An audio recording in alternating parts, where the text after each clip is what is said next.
So what I ended up doing was just going on Hotpads, filtering out furnished units. And then I would see all of these other people who had all these furnished units, check on Airbnb if they actually were already a host, type in their address. If I saw that they were and their calendar was totally empty, and that was my way of like getting in and saying, hey, I saw you on Airbnb. I'm also an operator here. I have this network of people that I work with in HR and traveling nurses. Would you like to work with me? And then that's kind of how I get into the weeds of that. This is episode number 76 of the Short-Term Rental Success Stories podcast. Are you an investor that's looking to have your home professionally managed? Go to cohosted.com for more information. Welcome back to Short-Term Rental Success Stories. I'm your host, Julian Sage. This is a show where I talk to hosts about their journeys in starting and growing their short-term rental business. My goal is that you'll be able to walk away with practical information that'll help you become a better host and learn how to scale your business. Like any exceptional host, we all strive for 5-star reviews, so please go on over to iTunes and let us know what you enjoy, as it really helps support the show. If you haven't done so already, go on over to our Facebook group, The Host Nation, to connect with the community. Hey, what is going on, Host Nation? I'm super excited to be back again with you this week. Today, I have the pleasure of speaking with Ray Licardo. Ray is a short-term rental operator based in the San Jose area. Ray has 10 total properties under management, 6 of them being master lease and 4 being co-hosted. In this episode, Ray shares his experience of quitting his sales job to pursue short-term rentals full-time, how he pivoted his business to cater towards corporate rentals, and how he's been able to create a profitable business netting $700 to $1,000 per property by only doing monthly rentals. If you'd like my show notes for this episode, go to shorttermsage.com/STR76, or if you'd like my show notes sent directly to your inbox every week, then go to shorttermsage.com/show notes. With all that being said, on to this week's conversation. Hey, welcome back, Host Nation, to another episode of Short-Term Rental Success Stories. In this episode, I have the special honor of speaking with Ray Licardo. Ray, would you please introduce yourself to the Host Nation and let them know who you are and what inspired you to get into short-term rentals? Yes, awesome. Thank you so much, Julian. My name is Ray Licardo. I am the founder of Urbane Dwellings. First of all, I've been an avid listener of the show since you guys launched, you and John Bell, on the other podcast as well. And I've just been super inspired by the stories and things and successes of everyone who's really been on the show, from like Chad Miller for the Airstream Airbnbs to Julie George, who sold her company. So huge fan, super stoked to be here, and super grateful. I'm an STR operator out of the Bay Area, with a mix of master leases with homeowners and apartment communities, and a few co-hosting homes as well. And I've always been wanting to do STRs actually since getting out of college. I've also been working full-time in sales operations for over 8 years now, and currently at a UX Insights company. And how did I get into STR? So innately, I consider myself a more creative person. I've always been a huge fan of music and anything art and anything design related. But at the same time, I've always had this super strong entrepreneurial spirit. And working full-time in tech for 8 years, I didn't really have that opportunity to express my creativity and really feed those two starving animals. And so I got into the STR space to fill that need to create a business.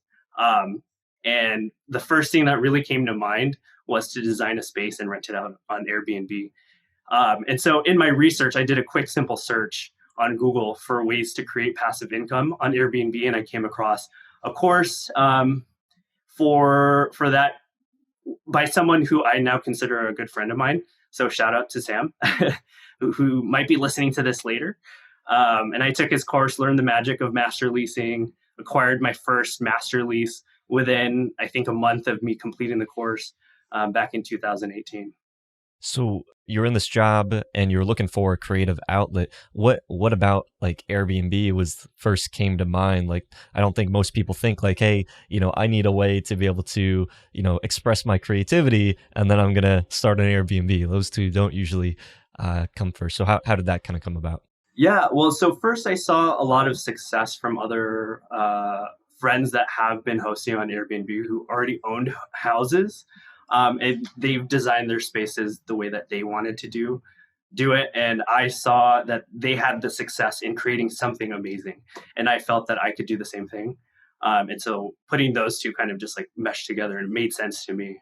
I mean, getting into this type of business though, I mean, it's one thing to be creative and then, design a room or, do a portion of your house, but when you start getting into, this world, is like you're borderlining real estate. So did you have any prior real estate experience before getting into short-term rentals and hospitality? So real estate, no. Hospitality, yes. So I've been in the restaurant industry for like 3 years before joining like tech.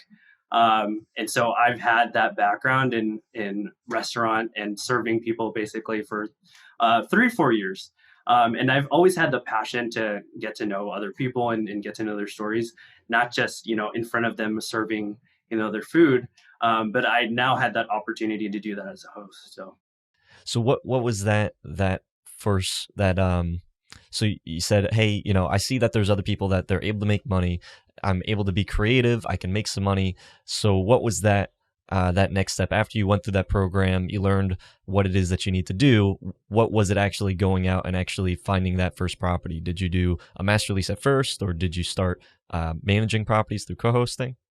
yeah, so it was a master lease first. So I reached out to landlords and did my pitch and basically told them, hey, I'm here to do corporate housing, which I am also doing, and that's how I kind of got started.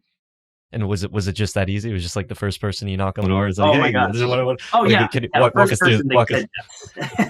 kind of walk us through that experience? What there's a lot of listeners that might be that listen to the show and they try, they're constantly working on their pitch, but they don't feel like it's there. What was some of that first steps for you like?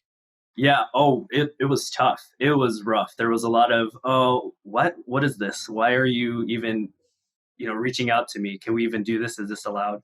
There's a lot of no's. There's a lot of long waited, like, oh, I don't know if I want to do this. But you really have to just be sure your pitch is in line with what the homeowner wants. So one of the things that really has helped me was to let the homeowner know that, hey, yes, we will be subleasing out your unit, but we'll be taking care of it. We're not just a regular tenant who's just going to live in there. We're going to be taking care of the cleaning. For me, I pitched that we cover a few of their maintenance, and so they're like, okay, you can cover that maintenance. I'm totally happy with that. And so I think it took me maybe 50, 60 phone calls, or okay, I'm lying, maybe 100. There was a lot of phone calls that I made, a lot of emails that I sent out. So you just have to be persistent. You're going to get a lot of no's, but don't let that hinder you from like moving forward. And what was your process with being able to find these landlords? Were you just like going on Zillow and just calling people, or were you talking to realtors? Like, how did you acquire that first property? Yeah, Craigslist actually was the first. Yeah. And so someone just posted a rental on Craigslist and you just sent them a message. Did like, Yeah, so the first couple ones were just to scrape Craigslist up and down the Bay Area basically to see who had available units that were unfurnished. And I was kind of targeting places that had like high visibility and like places where the Googles and Facebooks were like Mountain View, so that if there were any work travelers, they could be able to stay and then go to work immediately. And so I would just scrape Facebook, Craigslist, and then Facebook Marketplace actually was the second place that I went to. Now that they have places where you can post unfurnished homes on there, that's where I reached out to also. But I didn't get a lot of success at the beginning for Facebook Marketplace, but the next couple master leases, yes. and what about Craigslist and Facebook made you go that route as opposed to some of these other sites? Yeah. Oh, and the other site that I didn't mention too was Hot Pads. It's actually an aggregate of like stuff on Zillow and I think Redfin as well. And so you'll be able to see everything in the area that you want and filter out what you'll need. So that was a good resource for me as well. So what about Craigslist and Facebook though made you go that route? well, it was just the first things that I really knew people would post. And I didn't have a lot of resources starting off, so that was the main one that I chose. What were some of your biggest fears when getting into this? Even though like you saw some other people getting into the space, did you have some objections or some fears about going out and acquiring that first master lease property without any prior experience? You know, especially in the San Jose area. I mean, California is, you know, can be pretty expensive. That can be, you know, maybe a tough thing to swallow for someone that's just getting started to, you know, have to pay, you know, $2,000+ for rent. Yeah. I mean, the main thing really that I was afraid of was just getting into a lease, furnishing it, and then it sits for 3 months. And then you're just putting in money in, day out with no one in there. And I think with that, it just kind of helped me propel how I wanted to do quality work. Because if my homes weren't quality, I knew that it was going to be uh, low occupancy. No one's going to want to stay in my units. But overall, I didn't have too many fears. I knew I wanted to get into this right away, and so I just hit the ground running after the course was done. So after that first property, what was your next step after that? Did you say, "Hey, I need to add more," or what was the results that you saw? Yeah, well, so first, I didn't have any plans of expanding too quickly at the beginning. It was just, okay, let me start my first unit. I just want to create this space for people to enjoy, really. And I had the pleasure of hosting an HR director who was part of a startup who needed to house all of her other employees as well. And so I partnered with her. And so that's kind of how I started to grow my portfolio. And so I got my next unit also in the same area in San Jose for specifically for her team. And so what ended up happening was if her team wasn't staying, then I would just open it up to Airbnb. So you really went corporate housing. Like you were providing corporate housing for an HR person that had a team, and then whenever they weren't utilizing the space, then you could short term rent it. Yeah, exactly. And so that's kind of, I didn't know that there was this other realm of just corporate housing. And so that's kind of how I wanted to approach my next set of like outreaches.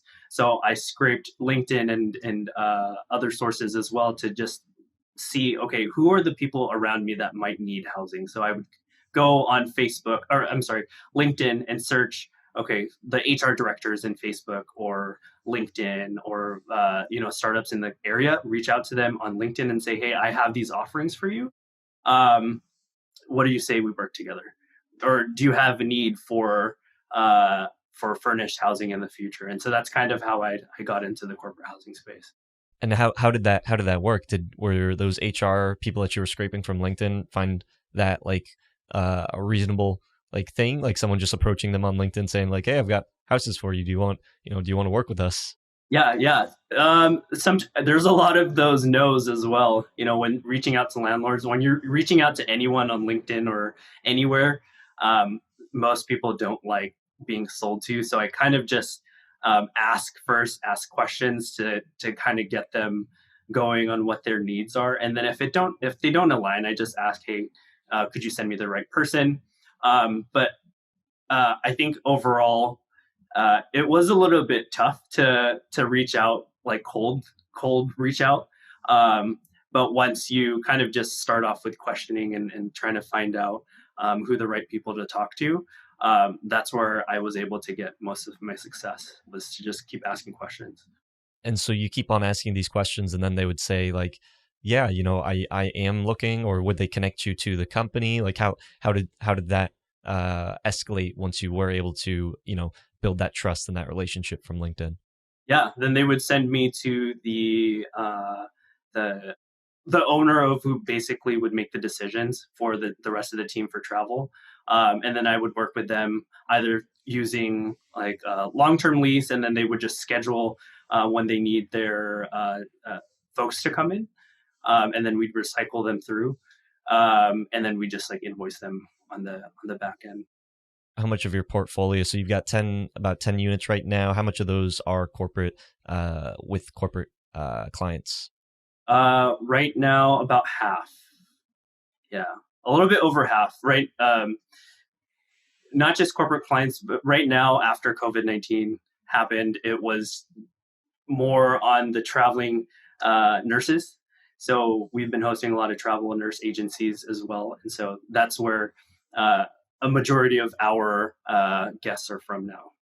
All right. So that first property that you got on, and that's when you got into more of the corporate world, trying to find those corporate clients. What made you really kind of go that route though? I mean, there's a lot of people that are making, probably some good money with short-term rentals.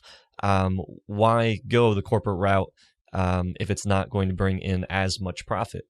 Yeah, that's a great question. I held, or I'm still holding a full time job as well, and so for me, what works best is to have more long term stays. If I'm not turning over these units every few days, like how I would on Airbnb, it's much easier on me. And if I could have those long term stays and someone just needed like another set of like toilet paper or whatever, it's still the same guest, and it's much easier to manage on my end. So could you not just rely on those like different sites like corporate housing by owner or furnish finder? Like what made you want to go directly to the company as opposed to going through a third party? Yeah, so I actually did go through Furnish Finder and corporate housing by owner. I didn't see too many success in there. So I felt the need to do the work on my end and reach out to folks because if I didn't do the work, you can post your homes on these platforms, but there are so many people on there. But if you're not doing the work to kind of reach out and say, "Hey, I have these homes" to other people, then they'll not know about you because a lot of these other HR directors, they're not on corporate housing by owner either. They're either going through their own network of other corporate housing providers to get other homes, or they're going on Airbnb and staying there and trying to like test it out. Similar to how I had one of my first guests, the HR director that gave me that huge opportunity to host her team. But going back to your question, how come I didn't just go to those two specific platforms? I did, but you need to just do the work to get your name out there. So do you think that's probably the best route if you are trying to, like, do you see as you grow your business that you're going to have to start doing more manual outreach to individual companies as opposed to being dependent on a third party to provide the leads? For corporate housing, yes, I believe so. Yeah. But for, if we wanted to do short-term rental, I think Airbnb, VRBO, all the other platforms are amazing resources to be able to market your homes. And I've seen a lot of success in that too. But because, like I had mentioned, because I do hold a full-time job, um, and I'm by myself at the moment, I'd rather have the security of just having a long-term lease and be able to kind of have folks not need too many things and do turnovers. So that's where I'm at. And what is your approach when you are reaching out to companies on LinkedIn? Like, how do you strike up that conversation? Because a lot of a lot of people are probably getting a lot of messages all the time, especially people in the HR asking for a bunch of different things. How do you lead that conversation? And I imagine that you're kind of utilizing your sales experience to be able to better leverage those conversations and the flow of that. So how did you be able to get to where you wanted to go in the conversation without just being written off as another person asking for some random thing? Yeah, well, yeah. Truth be told, I don't have the best process with that. But how I can tell you what I have been doing, and I just add the person as a friend or a connection. And in the notes, just say, hey, I offer homes in the area that might be useful for your team. Could you point me to the right person? And that's kind of how the conversation gets started. And then if they're not the right person and they're willing and open to working with me, then they send me to the either decision maker or the right person on their team. And typically who so if you're going first to HR, typically who in these companies is kind of like the decision maker? Well, sometimes it's the HR directors, and other times it's just the AE, the account executives, or the sales folks that are traveling back and forth, because they can just make the decision right away. Because what they'll do is just work with their own HR folks, submit their expense report, and then it'll be done. Do you have to follow some type of different, like, how did you know, like, hey, I'm just a guy that is hosting a home, this is my first time doing this? How did you know how to be able to provide everything that the HR needs in order to, for them to be able to fit it within their process or their system on how they send people to the properties? Yeah, yeah.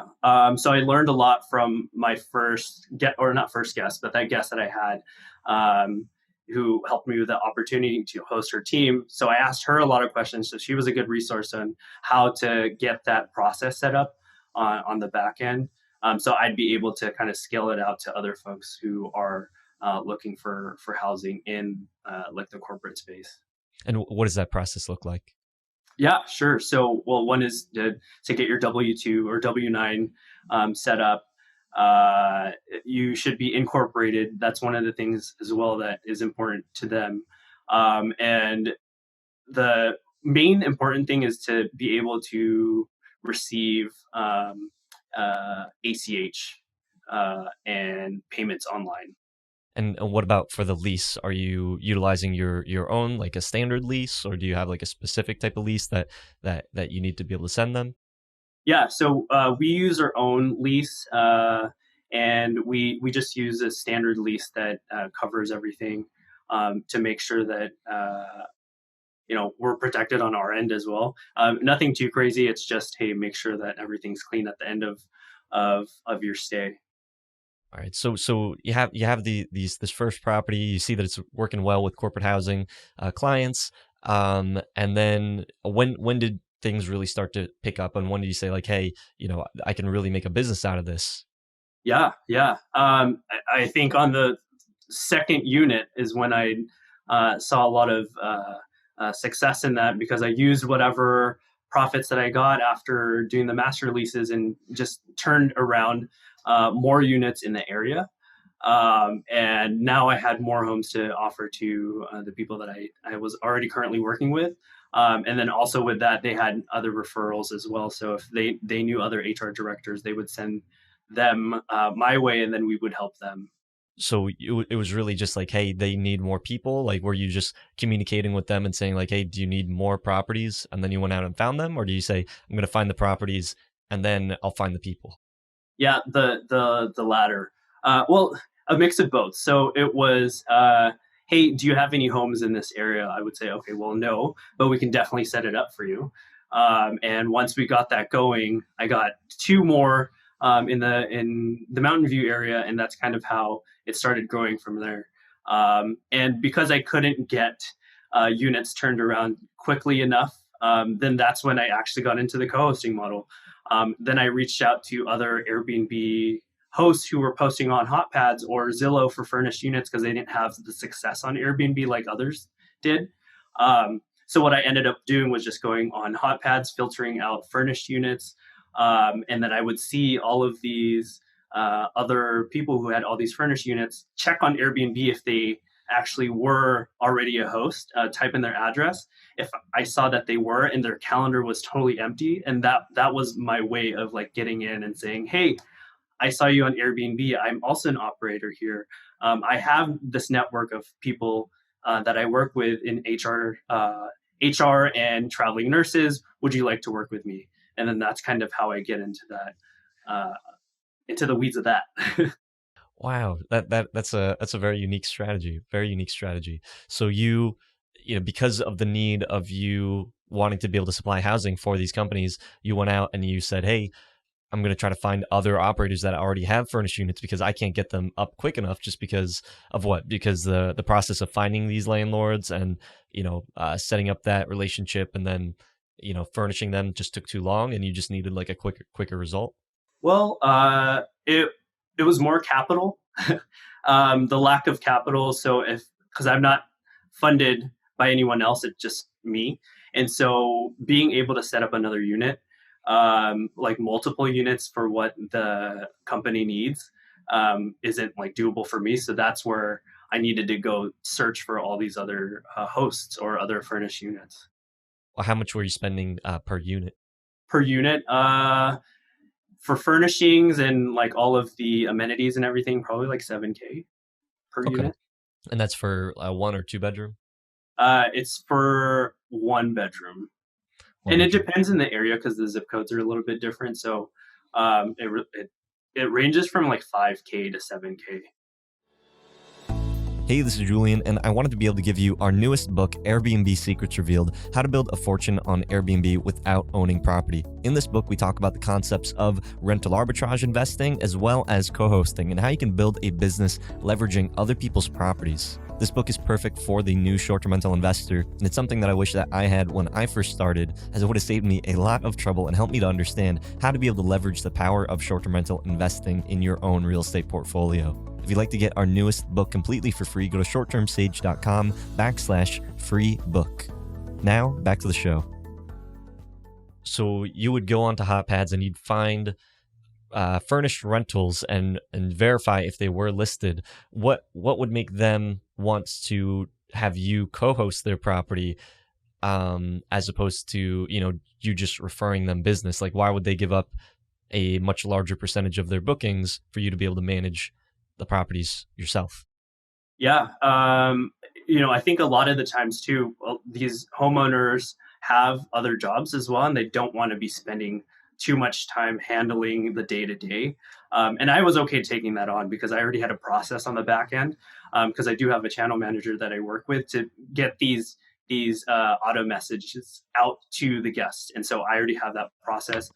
I don't share the entire thing to my homeowners, but I tell them, hey, I can manage this for you with no headache. And I'll take care of your maintenance. I'll do all of this. All you have to do is sit back, relax, and just enjoy your life and then receive the payments. So to them, it was like, of course, like, why shouldn't I work with you?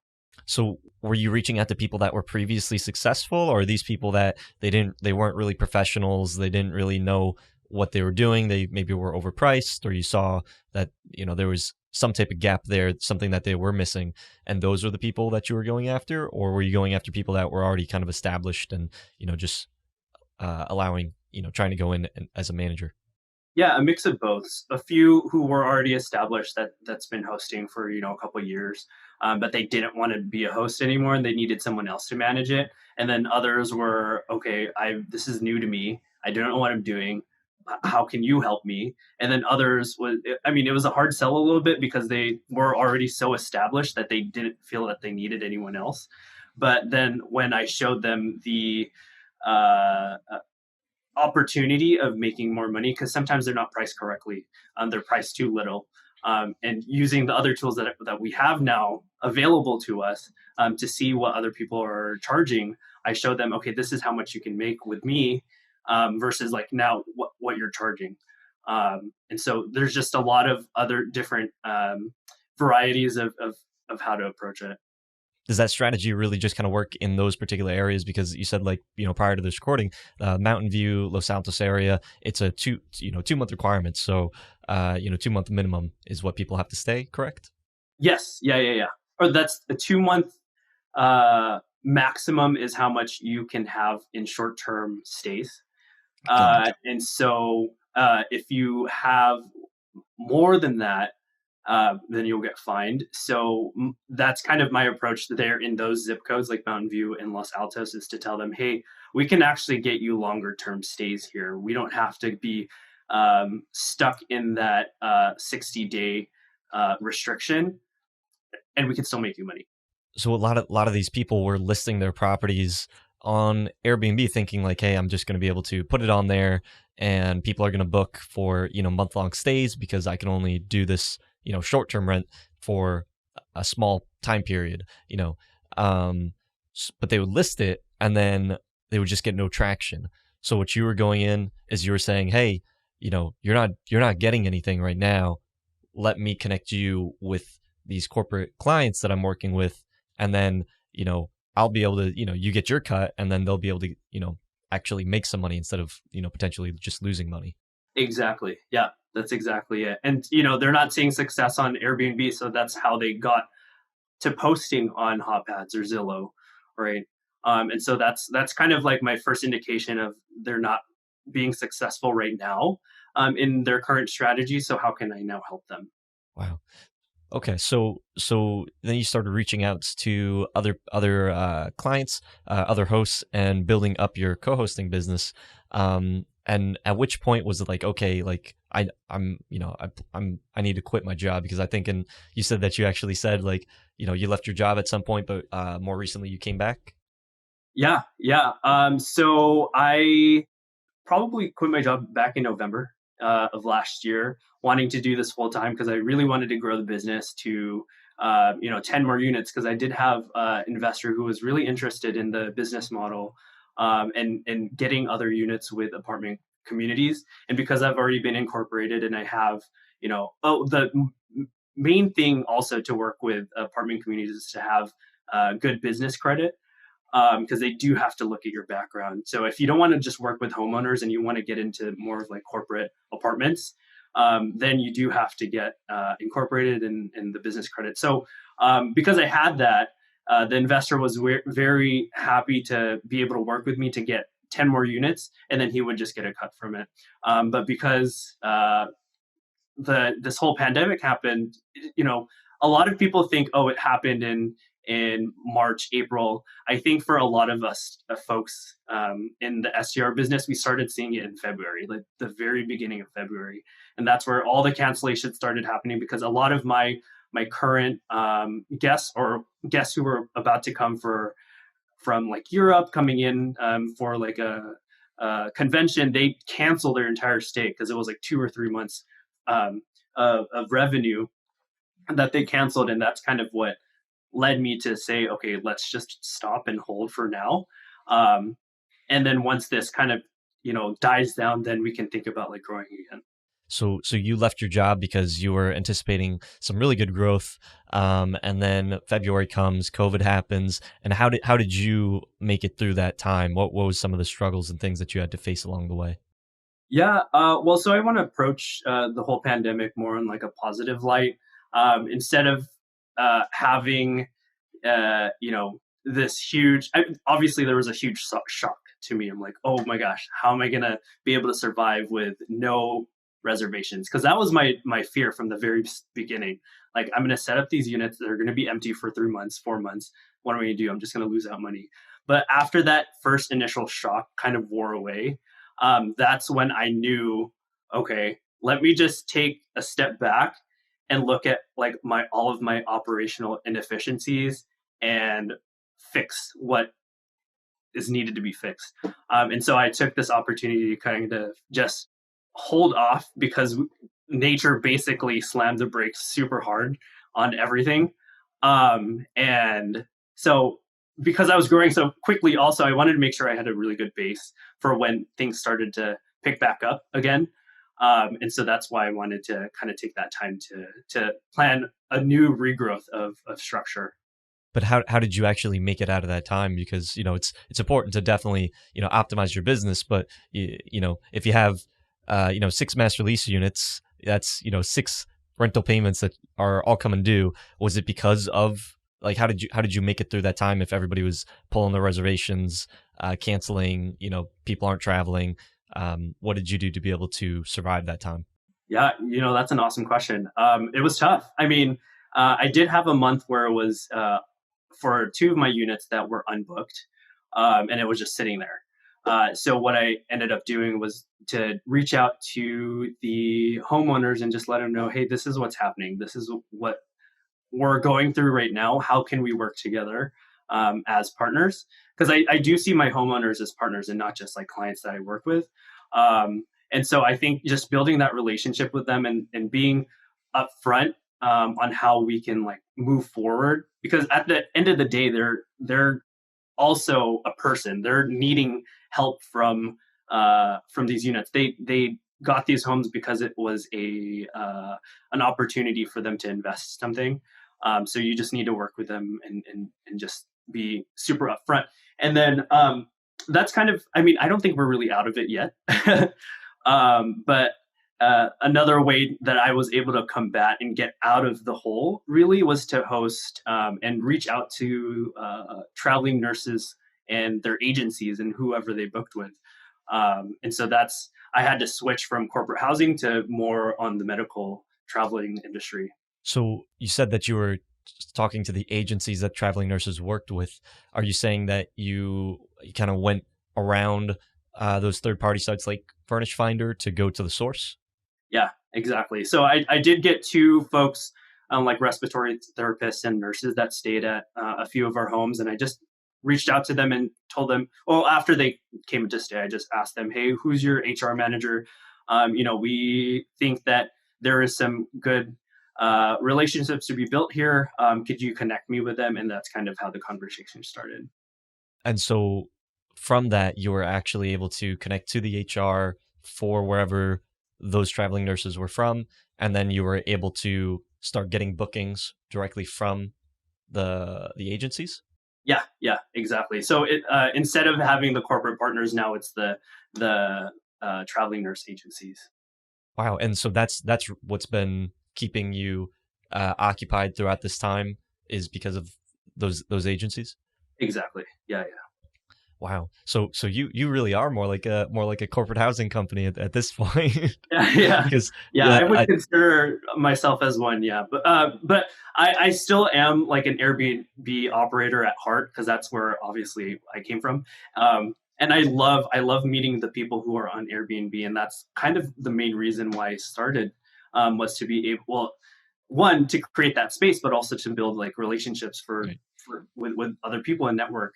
And so uh, yeah, that's kind of. Did you really I mean, because you got into the space because you were you're looking to get into short-term rentals, but was it just because of the market that you're in and kind of the situation that ended up unfolding that you ended up focusing primarily on growing the corporate housing side of the business?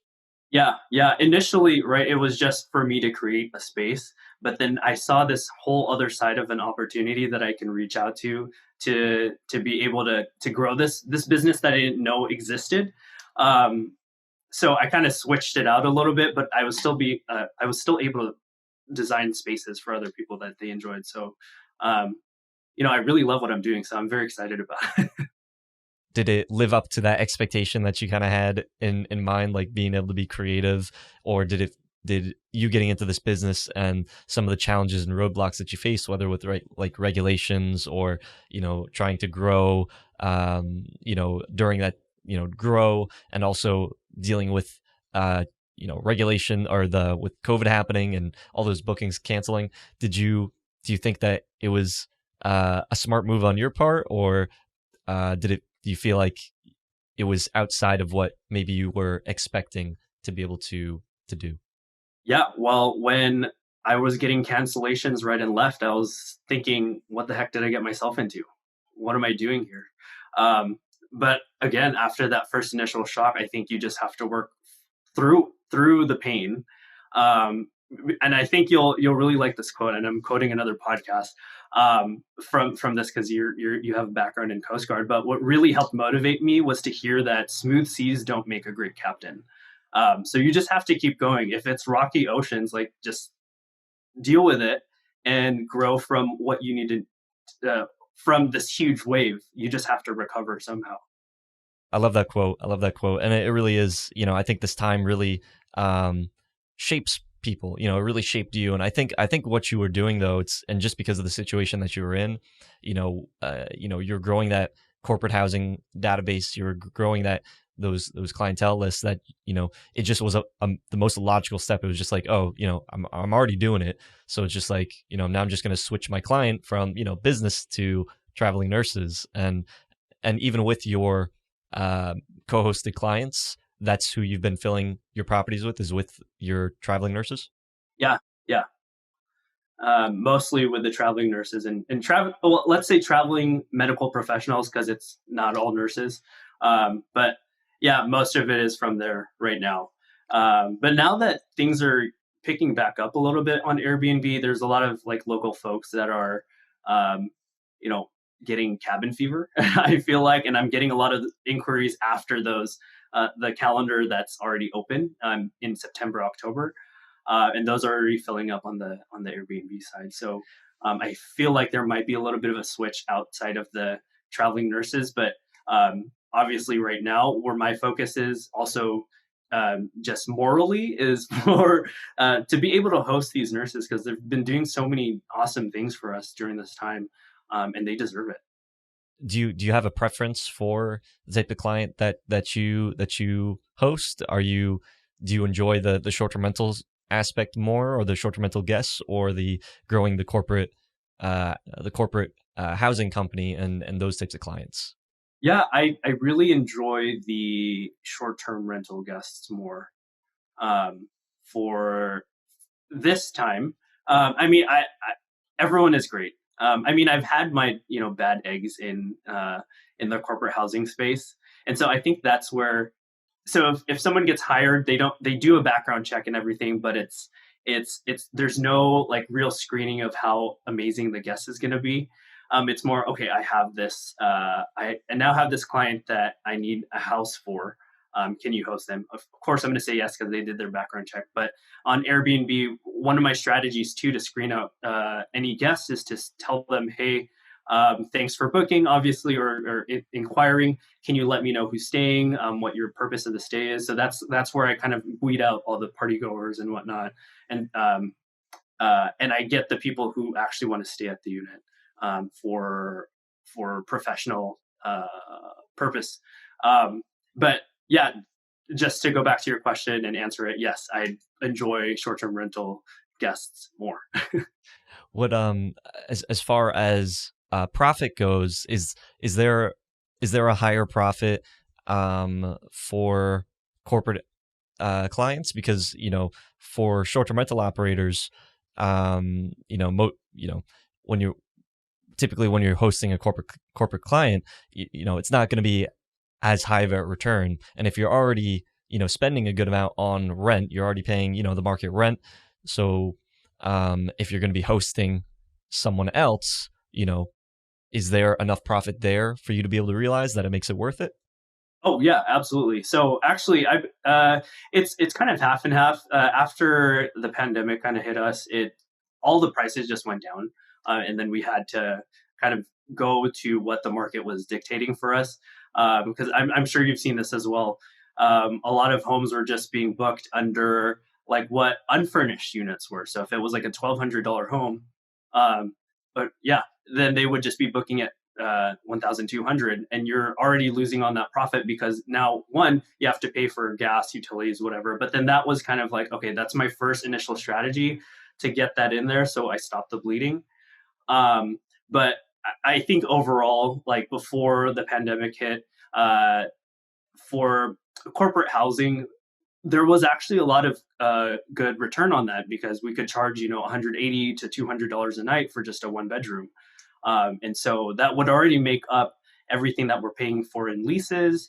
And actually, we don't buy the furniture outright right away, and so that's how we get to our lower startup cost. And so all of that furniture rental, everything overhead is already covered by the $200 a night stay for the corporate stays. Wow. So that even with renting the furniture, you're able to see a profit with corporate guests. Yeah. Wow. Okay. And how much were you able to bring in with your corporate guests? For a unit. Right. Yeah, so if it's like a one bedroom, then you could probably see around 5,500 to 6,500, and then for a two bedroom up to 85 to 9,000. And that's gross. So net profit after for these types of guests, what can you expect? These ones, yeah, it's about like 2,000. Really? Wow. Or yeah, Okay. That makes sense why the company like Zeus and Sonder and all of them there are just gobbling up all these properties. Yeah, I mean that's that's interesting. That's interesting because I don't know. I guess that it really is market dependent, location dependent. I guess maybe people are willing to pay a little bit more premium in your area for corporate housing. yeah, and I think they're more willing to work with corporate housing providers rather than just Airbnb hosts in general. Because like I feel like the you can be an Airbnb host and not have the same standards all throughout. But if you're a corporate housing provider, you have to meet a specific list of requirements that they have. And so they trust you already. You don't necessarily have to be like a CHPA partner. So that's like corporate housing. I don't remember what it stands for, but basically have that badge on your webpage. You just have to make sure like all those requirements are met, and they trust you as a corporate housing provider. What would you do differently if you had to start from scratch? Start earlier. I wish I was able to kind of jump into the pool and like teach myself to swim like in 2018, like January or maybe even before that.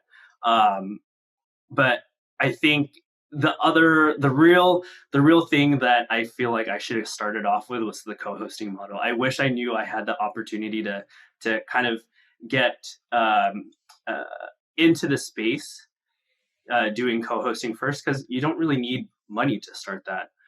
You don't need tons of capital. You just need to be able to market yourself as an amazing host, right? I had a background in restaurants and serving and hospitality, and so I feel like if I already knew that as a resource, then I would have done that first, use those profits that I had, and then got my first property. But retroactively, we can always wish. But I love the journey that I was on, because now I've been able to learn so many other new things throughout the year and a half that I've been operating. What do you see the biggest mistake that people in the California area? Because California, there's a lot of areas it can be very regulated, very strict against short-term rentals. So it's not surprising to see companies like Zeus, Sonder, all these corporate housing dedicated type companies coming out of this California area. So what's the mistake that you see people that plan on getting into short-term rentals that are in California making? What is that? Yeah, I think just paying for too much rent. They get too excited knowing that there is this now model of doing a master lease, but you really have to make sure that the economy is there, or economics is there. Do your research. Make sure that when you're crunching in the numbers and you're budgeting, that it's all there. Because I have to be honest with you, my first unit, I was just super excited to get this unit started. I got top of the line like furniture rental. For the first 3 months, I was just like in the hole, and I thought like, oh, what did I do? Did I just mess this entire thing up? And I don't want to say I was lucky, but I was fortunate enough to get someone in to get me into that corporate housing space. But I think a lot of it is just excitement of being able to operate something that they didn't know about, and so now they're spending so much money in the startup costs that it might eat up into the profits in the future. Do you think that people that are located in these areas, though, that they can really profit from short-term rentals, or do people that are in this area, they have to get a little bit more creative and with how they're finding these guests, because they have to stay for more extended periods?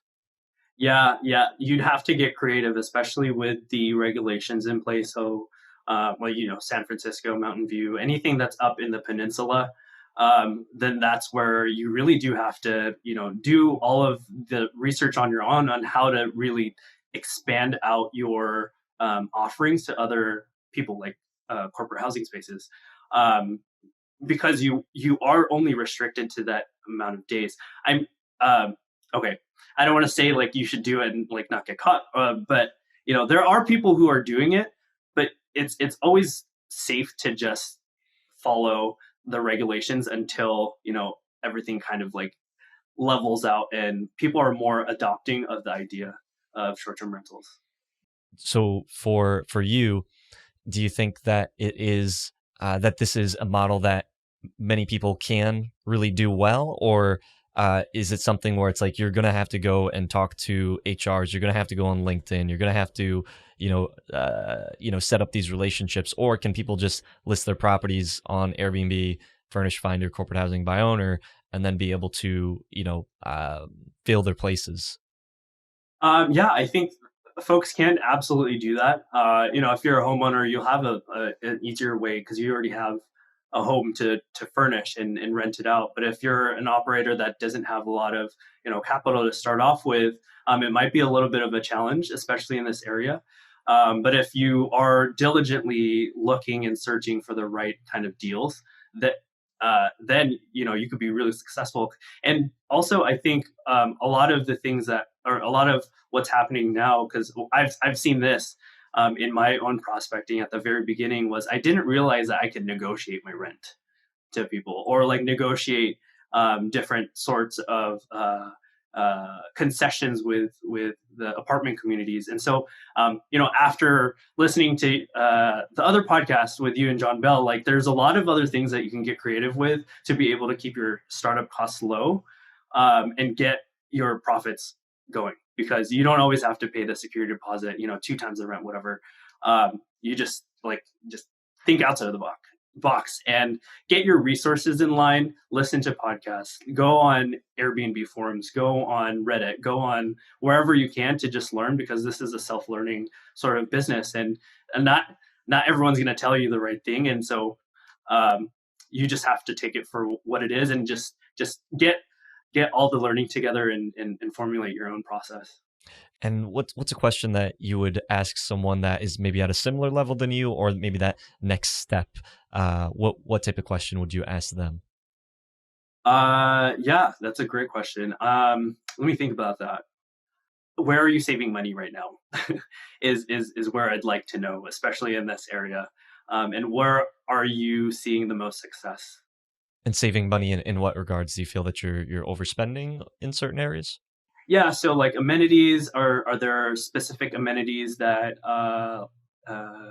like you like to go for? Are you using green products, and are there any green products that you're using that can also still save you money? Because being in California, and also for myself, I want to be able to provide more green hosting to folks, because I don't see that a lot right now. And even in California, there's a huge regulation in the hotel business to just get rid of one-time use like bottles. And I want to be part of that movement as well, because I think it's important for the environment. But it's so expensive. And I think that's where I want to learn more is, okay, how can I be a more greener host, but still be like efficient, paying the right amount of money, right? Do you see yourself growing the scaling more towards the corporate housing side, or do you think that you are going to be a short-term rental operator that is just incorporating corporate housing? Yeah, I think it's the other way around, more of a corporate housing provider that's incorporating short-term rental in the business model. So because that's kind of what I've already been doing, was getting properties for long-term leases, to have other people lease for long term, and then if it's like open, then I just recycle it and do Airbnb to fill up the space. But I think, yeah, it's more just on the corporate housing side, I feel like, is where I can grow best. Nice. And are you going to be trying to leave your job again, or do you feel that you're right now you're going to keep your job for the unforeseen future? I'm probably gonna keep it for the unforeseen future, because I'm not entirely sure what it's gonna look like. I am seeing success in this, but you never know. I'm lucky enough to be able to work remotely as well for this job, and I am very fortunate that I have it. But at the same time, too, I want to make sure that I'm covered on both ends. Nice. And what's the best way if someone wants to be able to reach you or find out more about you, Ray? How can they get in touch? Yeah, they can email me at Ray Licardo at urbanedwellings.info, or you can reach out to me on my website. It's urbanedwellings.space. Awesome. Of course, I'll include everything in the show notes page of this episode. Thank you so much, Ray, for taking the time. And until next time, Host Nation, keep on hosting. Awesome. Thanks. Hope you hosts benefited from the show. If you found value, please go on over to iTunes, leave us a review, and let us know what you enjoy about the show. If you'd like to talk to hosts that have been featured in these episodes as well as the community, go on over to our Facebook group, The Host Nation.